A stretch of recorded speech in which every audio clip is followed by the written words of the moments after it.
मयत सरपंच संतोष देशमुख यांची 9 डिसेंबर रोजी हत्या झाली. मात्र ते हत्याच्या एक दिवस अगोदर म्हणजे 8 डिसेंबर रोजी ज्या ठिकाणी त्यांच्या हत्येचा कट रचला, त्यांच्या अपहरणाचा कट रचला, त्याच ठिकाणी मी आहे.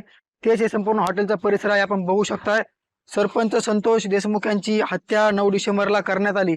मात्र त्या हत्येच्या एक दिवस अगोदर जे आरोपी आहेत सुदर्शन घुले, सुधीर सांगळे, कृष्ण आंधळे, प्रतीक घुले, जयराम चाटे, महेश केदार आणि कट आणि खंडणीमधील आरोपी विष्णू चाटे याच हॉटेलवरती आले होते. हेच ते हॉटेल आहे जे की तिरंगा हॉटेल. याच हॉटेलमध्ये त्यांनी 8 डिसेंबर रोजी मयत सरपंच संतोष देशमुख यांच्या हत्येचा कट रचला गेला आणि ह्याच हॉटेलमधनं सरपंच संतोष देशमुख यांना संपवण्याचा जे आहे ते कट रचला गेला.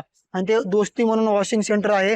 त्या वॉशिंग सेंटरमध्ये ते जेवायला बसले, जे की 7ही आरोपी त्या ठिकाणी जेवायला बसले होते. मात्र सुरुवातीला 8 डिसेंबरला ते आले. 8 ते 9च्या दरम्यान हे संपूर्ण आरोपी या ठिकाणी आले, जेवणाची ऑर्डर दिली. मात्र जेवणाची ऑर्डर दिल्यानंतर मयत सरपंच संतोष देशमुख यांच्या गावामध्ये आवादा पवनचक्की प्रकल्पावरती एक वाद झाला होता आणि त्याच वादाचा व्हिडिओ व्हायरल झाला. त्याचा राग मनात धरून या ठिकाणी संपूर्ण आरोपी आले आणि सरपंच संतोष देशमुख यांना संपवण्याचा प्रयत्न केला. हे ते तिरंगा हॉटेल आहे. हॉटेलचे मालक माझ्यासोबत आहेत.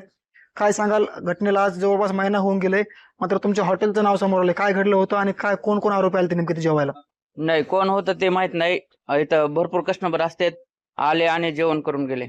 काय जेवायला ऑर्डर वगैरे केली ते? किती लोक होते? ते लोक पण किती होते ते सांगता येणार नाही. भरपूर गर्दी होती त्याच्यामुळं काही सांगता येणार नाही. काय तो तारीख वार वगैरे काय आठवत असेल तुम्हाला? 8 तारीख. हा, वेळ वगैरे? वेळ 9:30 वाजता आले होते. हा, तुमची देखील सीआयडी कडनं चौकशी झाली वगैरे, आलते अधिकारी? काय काय घडलं त्या दिवशी नेमकी? काही नाही. 13 तारखेला साहेब लोक आलेत. त्यांना कॅमेऱ्यातली रेकॉर्डिंग मागितली होती. काय पुढे काय म्हटले ते पुन्हा? काही नाही, त्यांना बघितलं तर 24 तारखेपर्यंत रेकॉर्डिंग त्यांना त्याच्यामध्ये सापडली. तिथून मागले डिलीट झाली. 20 दिवसाची रेकॉर्डिंग होती ना. काय पुन्हा चौकशीला वगैरे तुम्हाला बोलवणार वगैरे काय म्हटले का? नाही, काही नाही.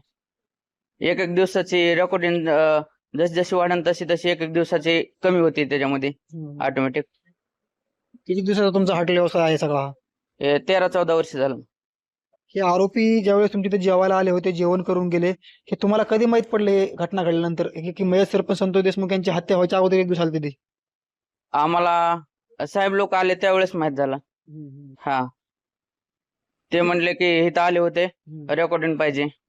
हा, त्यावेळेस माहित झालं. काय कोण किती बिल झालं होतं हॉटेलचं, काय झालं होतं नेमकी? हॉटेलचं बिल नाही सांगता येणार, आता बरेच दिवस झालं ना. काय तुमचं नाव? माझं बाबू बालासाहेब शेळके. नक्कीच बघू शकतोय याच हॉटेलवरती हेच ते हॉटेलचे मालक आहेत. मात्र मयत सरपंच संतोष देशमुख यांची हत्या 9 डिसेंबरला झाली आणि 8 डिसेंबरला याच हॉटेलवरती या ठिकाणी मी दाखवू शकतो तुम्हाला.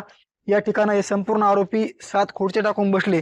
त्याच्यामध्ये विष्णू चाटे असेल, महेश केदार असेल, जयराम चाटे असेल, प्रतीक घुले असेल आणि त्याचबरोबर सुधीर सांगळे, कृष्ण आंधळे हे संपूर्ण आरोपी या ठिकाणी येऊन जेवायला बसले. मात्र हॉटेल जे आहे तिरंगा हॉटेल इकडे आहे आणि या ठिकाणी ते जेवायला बसले.